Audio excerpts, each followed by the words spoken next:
एक बार की बात है कि एक संत ने अपने दोनों भक्तों को बुलाया और कहा, आपको यहाँ से 50 कोस दूर जाना है।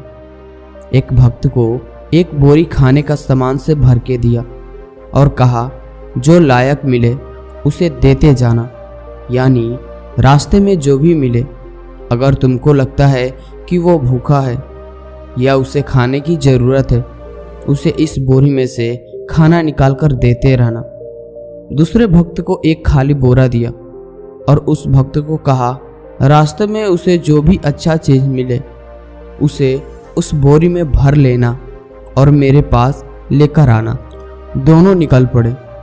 जिसके कंधे पर सामान था, यानी जिसके बोरी में खाने का सामान था, वो काफ़ी धीरे धीरे चल रहा था क्योंकि उसकी बोरी काफ़ी भारी थी।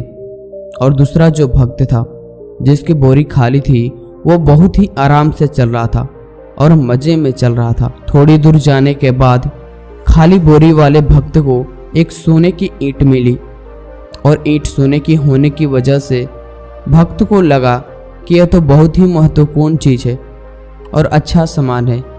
उसने उसे बोरी में डाल दिया। थोड़ी दूर और चला तो फिर उसे एक और सोने की ईंट मिली। उसने उसे भी उठा लिया और अपने बोरी में डाल दिया।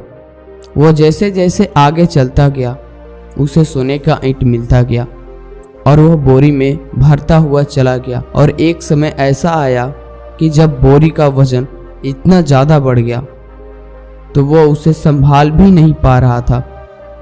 उसका चलना मुश्किल होता जा रहा था और सांस लेने में भी तकलीफ हो रही थी। और दूसरा भक्त जैसे जैसे आगे चलता गया, रास्ते में जो भी मिलता उसे बोरी में से खाने का सामान देता गया। धीरे धीरे बोरी का वजन कम होता गया और उसका चलना भी आसान होता गया। जो भक्त अपने बोरी में से निकालकर खाने का सामान बांटता गया, उसका मंजिल तक पहुंचना बहुत आसान हो गया। और दूसरा भक्त जो खाली बोरे के साथ चल रहा था, सोने की ईंट मिलती गई जिस बोरी में भरता गया, जिसके कारण उसका चलना मुश्किल हुआ। धीरे धीरे बोरी का वजन इतना ज़्यादा हो गया कि उसे कंधे पर रखकर चलते चलते उसने रास्ते में ही दम तोड़ दिया। दोस्तों, यह कहानी उन लोगों को एक सीख देती है जो हमेशा पैसे के पीछे पड़े रहते हैं। हमारे ज़िंदगी का मकसद सिर्फ पैसा कमाना ही नहीं है, लेकिन आजकल अधिकतर लोग पैसा के कमाने के चक्कर में गलत रास्ता पकड़ते हैं और कई लोग तो काम करने के चक्कर में उनका स्वास्थ्य इतना ज़्यादा खराब हो जाता है कि वो ज़्यादा उम्र तक जी नहीं पाते हैं।